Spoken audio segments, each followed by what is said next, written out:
이태원 참사의 진상규명, 우리 정치권이 풀어야 할 숙제인데요. 여야의 셈법이 확연히 다릅니다.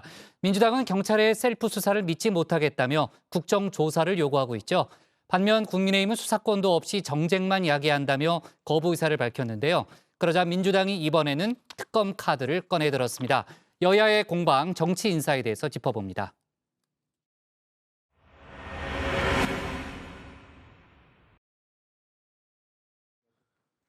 앞서 민주당과 정의당이 이태원 참사 국정조사를 요구했었죠.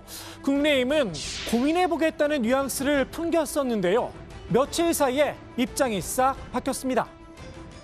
156분이나 소중한 생명을 잃은 이 사건에 민주당으로서는 국정조사 요구를 할 수 있다고 저는 생각합니다. 민주당이 주장하고 있는 국정조사 역시 강제 수사권이 없는 만큼 실속한 수사에 오히려 방해가 되고 정쟁만 이야기할 뿐이라고 생각합니다. 지금은 재발 방지 대책 마련에 집중해야 한다는 겁니다. 그동안 국회 중심으로 이뤄졌던 진상조사를 되돌아볼 필요가 있다고도 했는데요. 그 예로 세월호 참사를 들었습니다. 무려 9차례 진상조사를 하면서 선체 인양에 1,400억, 그다음에 위원회 운영에 800억 넘는 돈을 썼습니다. 사회적 참사위원회도 무려 3년 9개월간 활동하면서 550억 상당의 국가 예산을 썼습니다.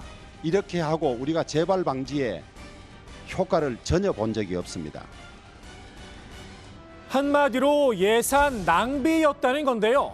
문득 주호영 원내대표의 과거 이 발언이 떠오릅니다. 저희들 기본 입장은 이것이 기본적으로 사고다, 교통사고다. 국정조사는 강제 수사권이 없다는 국민의힘의 지적, 민주당도 동의하는 부분입니다. 더욱이 현재 진행 중인 경찰 수사, 셀프 수사라며 믿지 못하겠다고 날을 세우기도 했는데요. 국정조사에 플러스 알파, 특검 카드를 꺼내 들었습니다. 국정조사 역시 강제 조사의 권한이 없기 때문에 결국은 이제 특검을 논의할 때가 됐다는 말씀을 드립니다. 중립적인 특검을 통해서 철저하게 진상을 규명하고 관련자들에 대한 엄정한 문책이 뒤따라야 할 것입니다. 국정조사가 수사에 방해가 된다는 주장에 대해선 과거 사례로 되받아쳤습니다. 삼풍 백화점 붕괴, 세월호 참사, 가습기 살균제, 최순실 국정농단 때도 경찰, 검찰의 수사와 병행해서 국회의 국정조사는 실시됐습니다. 지난해 LH 사태 당시 국민의힘은 국정조사와 특검, 검찰 수사를 동시에 다 같이 하자고 주장했던 것을 벌써 잊었습니까? 정의당은 국정조사와 수사는 엄연히 다르다는 점을 지적했는데요. 수사가 법 위반 여부를 따진다면 국정조사는 이번 참사의 문제점을 낱낱이 드러내는 과정이라는 겁니다. 수사는 법의 위반 여부를 가려내는 과정이라면 국정조사는 국민들이 궁금해하는 이번 참사의 국정 사안을 다 드러내는 이런 과정이 될 것이라고 봅니다. 일단은 이제 수사권이 없다고 하더라도 실체 규명을 할 수 있는 권한은 분명히 있습니다. 국정조사가 아까 말씀드렸다시피 이 사안에 대한 모든 이제 자료 제출, 증인 출석 이런 것들을 할 수 있고. 이정미 대표도 수사가 미진하다면 그땐 특검을 도입해야 한다고 목소리를 높였습니다. 야권의 이딴 특검 요구, 한동훈 법무부 장관이 직접 입장을 밝혔는데요. 특별검사가 초동 수사 단계부터 수사하는 것은 진실을 규명하는 데 오히려 장애가 될 수 있다고 생각합니다. 목격자 진술이 휘발성이 크고요. 그리고 기억이 시간에 따라서 좀 왜곡될 가능성이 있는 데다가 증거가 사라질 우려가 크기 때문이죠. 그런데 특별검사는 잘 아시다시피 개시 시까지 최소 몇 개월이 소요가 됩니다. 경찰과 검찰의 수사 결과를 지켜본 뒤 그 다음에 특검을 해도 늦지 않다는 겁니다. 특검 논의가 검찰에 대한 불신에서 비롯된 게 아니잖아요. 그러니까 이 국가가 가지고 있는 검찰의 이런 대형 사건에 있어서 수사 능력과 이런 자산을 사정시킬 필요가 없습니다. 여기 동원해서 진실규명에 동원해야 되는데 특검을 지금 도입하되면 이 검찰 수사를 활용할 수 있는 부분이 빠지는 거거든요. 그런 문제가 있고요. 검찰에 대한 불신, 야권 일부에선 이번 참사의 책임자 가운데 한 사람으로 한 장관도 지목하고 있죠. 경찰이 마약 단속에 치중하는 바람에 안전 대책은 뒤로 밀렸다며 그 배경엔 한 장관이 있다는 겁니다. 검경 수사권 조정과 관련해서 한동훈 장관이 그런 말 했지 않습니까? 이 검찰이 수사를 제대로 하지 못해서 마약 범죄가 늘어난다. 이렇게 얘기를 하고 마치 검경 수사권 조정의 결과로 마약 등 민생 치안이 안 되는 것으로 몰아가다 보니까 마약 사범을 잡아야 될 필요성이 생긴 겁니다. 한 장관 이에 대해서도 입장을 밝혔는데요. 허무맹랑한 유언비어다 선을 그었습니다. 제가 시켰다 그런 얘기죠? 저는 공직자로서 이 참사에 대해서 대단히 큰 책임감을 느끼고 있습니다. 여러 번 말씀드렸는데요. 그렇지만 이런 비극을 이용해서 정치적 장사 수록을 채우거나 허무맹랑한 유언비어를 퍼뜨리는 것에는 반대합니다. 그건 이 비극적 참사로 돌아가신 분들이나 그리고 유족들 그리고 애도하시는 국민들 모두에게 상처를 주는 일이라고 생각합니다. 경찰과 검찰의 수사냐, 국정조사와 특검이냐, 이번 참사의 진실규명 누구의 손에 맡겨야 할까요?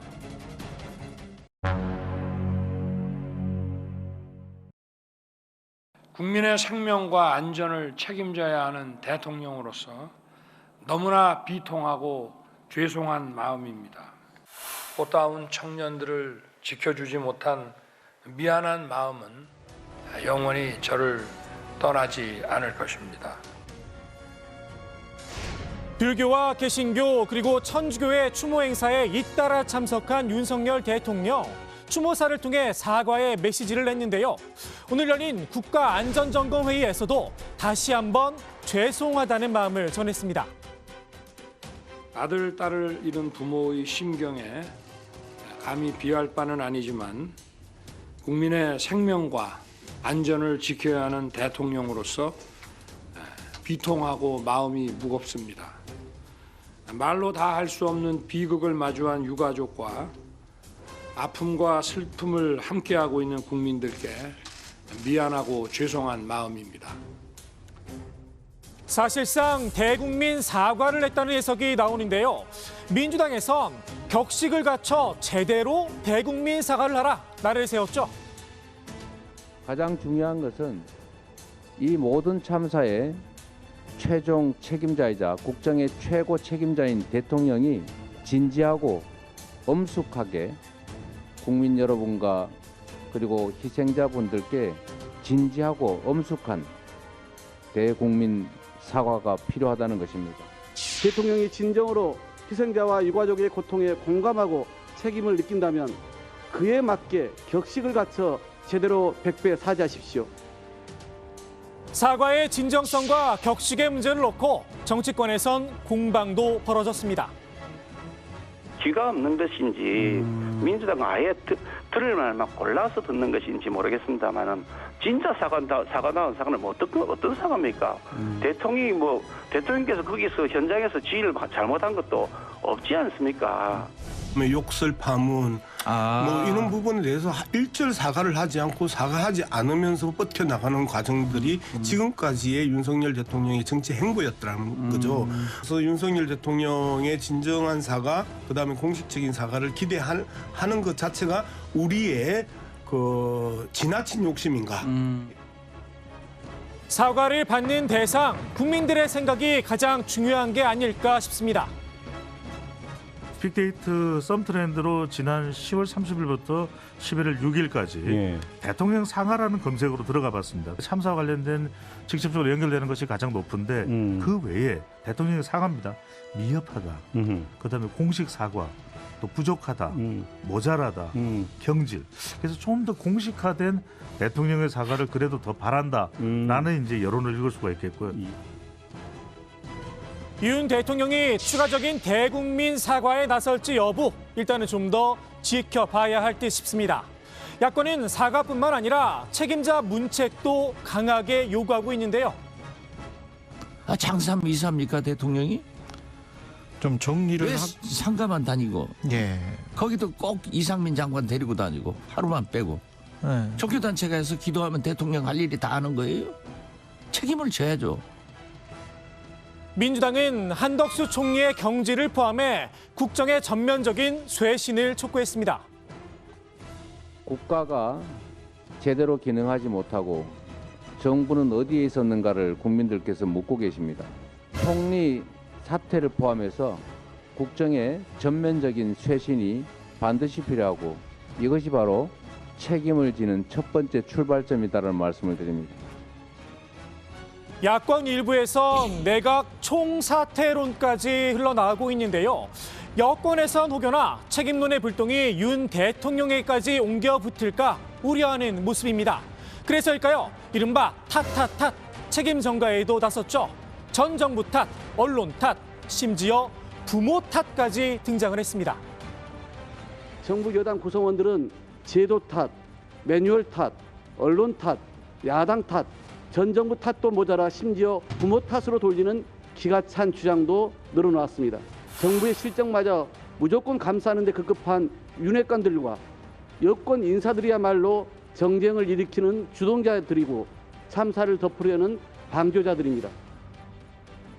국민의힘도 일부 책임자의 문책은 불가피하다는 분위기인데요. 염두에 둔 윗선은 이상민 장관까지인 듯 싶습니다. 그 여당 내부에서도 윤희근 경찰청장이나 이상민 행안장관에 대한 책임론, 경질해야 된다라는 의견이 있었던 걸로 보면은 뭐 그런 의견을 드린 거라고 보면 될까요? 그런 것까지도 포함해서 이제 여러 가지 다양한 의견들이 이제 당이라는 것이 사실 다양한 의견들이 존재하거든요.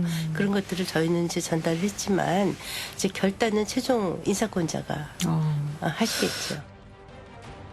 다만 이 장관선에서 끝낼 문제냐? 여권에서조차 물음표가 달리고 있죠. 행정적인 실제적인 책임자가 있지 않습니까? 국무총리? 실제 책임자는 국무총리입니다. 국무총리는 사관 물론 국무총리는 이런 큰 국민적 참사가 일어나면 국무총리는 스스로 물러가야 합니다. 총리가 물러가야 합니다. 임명직뿐 아니라 선출직도 그에 합당한 책임을 져야 한다는 지적이 잇따랐습니다. 용산구청장 그런데 선출직이 당연한 선출직이라 하더라도 선출직이 자기 관 아래 156명이나 대형 사고가 났는데 나는 선출직이니까 책임을 피해갈 수 있다? 그게 가능한 이야기입니까? 3명 이상 사망사고가 나면은 서울특별시장 중심으로 그 팀이 꾸려집니다. 그런데 서울시장이 외국에 있었다는 상황 아닙니까? 그런데 아무튼 서울시가 도대체 그런 서울시장 없는 부재 상황에서 어떻게 구성을 짜고 갔느냐 이것이 실질적인 가장 중요한 문제예요. 국민의힘은 수사 결과를 지켜보자며 선출직의 문제에 대해선 거리를 뒀는데요. 어떤 수사 과정 중에 나올 수도 있을 것 같아요. 지금 저희가 수사 과정을 예단할 수는 없어요. 그런데 이제 누구도 관련자들은 이 수사 대상에서 예외가 될 수는 없으니까 그런 것들도 좀 지켜봐 주시면 좋을 것 같아요. 야당에선 수사 여부를 떠나 주민 소환제 이야기까지 나옵니다. 서울시장하고 용산구청장은 기본적으로 가장 큰 책임이 있는 사람들이에요.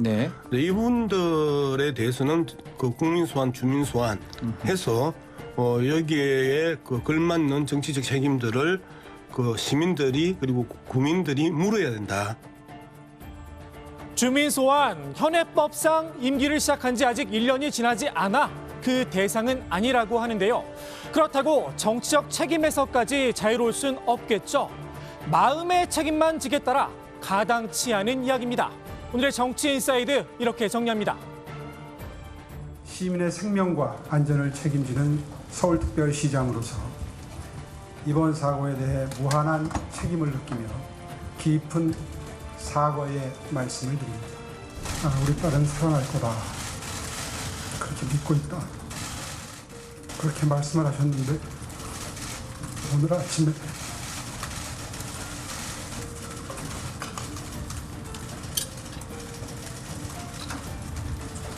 돌아가셨다는 말씀 들었습니다.